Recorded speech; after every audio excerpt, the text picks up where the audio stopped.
With one day to go, the LV County Championship match between Gloucestershire and Lancashire in Bristol could still go either way after Craig Miles bagged his second 5-wicket haul of the match for his first ever 10-for in a game. Lancashire began the penultimate morning on 14 without loss in their second innings, leading by just 12, and Paul Horton was LBW, shouldering arms to Miles in the morning's third over for 6. The mightily impressive Miles struck for the 7th time in the game soon afterwards when Elviro Peterson drove on the up and into the hands of Ian Cobain in the covers. Peterson was also gone for 6 at 40 for 2, Carl Brown dominating the scoring first thing, although he too was sometimes having problems, that edge off Liam Norwell falling just shy of the slips. The pitch was offering the pace men plenty, and even someone of Ashwell Prince's experience and form was having his moments of concern. He and Brown battled through the tough times and came out the other side to play some shots in the knowledge that this was effectively a one-innings contest after just 2 runs separated the two teams after the first innings. Every run then was invaluable to Lancashire, who were looking to avenge their only defeat so far this season in the Championship. Carefully, this pair added a crucial 77 runs for the 3rd wicket, ensuring that the shine was coming off the cricket ball. Yet, if the bowler put his back into deliveries, then he was able to lift the heartbeat of the batsman, as Norwell did here.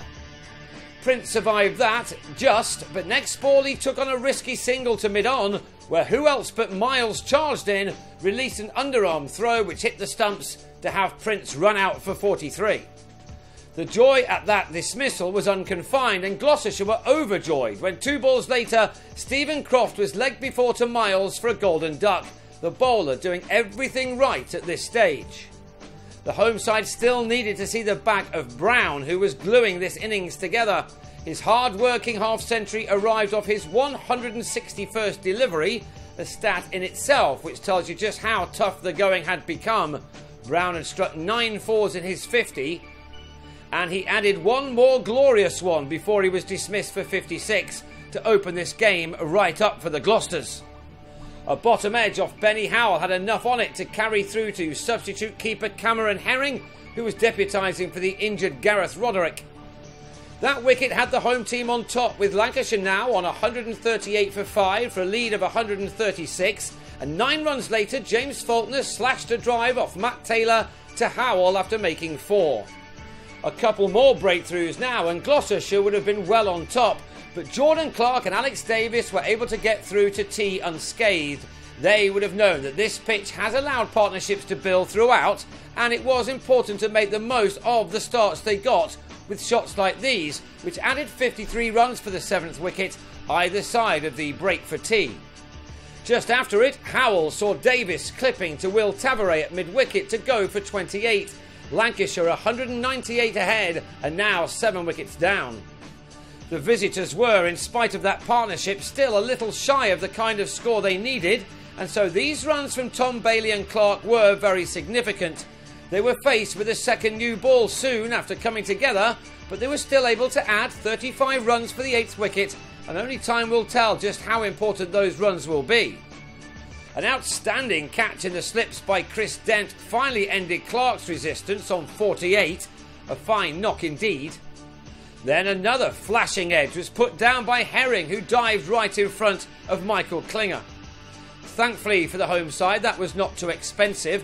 Miles had his 9th wicket of the match when Glenn Chappell pulled him out to Jack Taylor in the deep.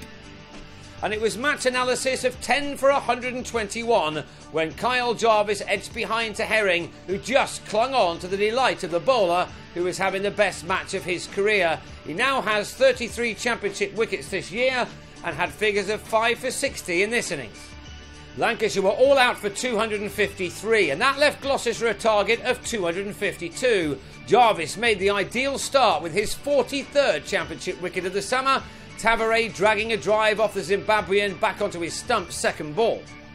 There was still an hour of the day to go, but Klinger and Dent played very carefully to keep their wickets intact, this the only boundary in the 16 overs they shared at the crease. Given his exceptional form of late, Klinger is going to be key on the last day, one which will see his side start on 26 for 1, needing another 226 to complete the double over the second division leaders. So who's your money on?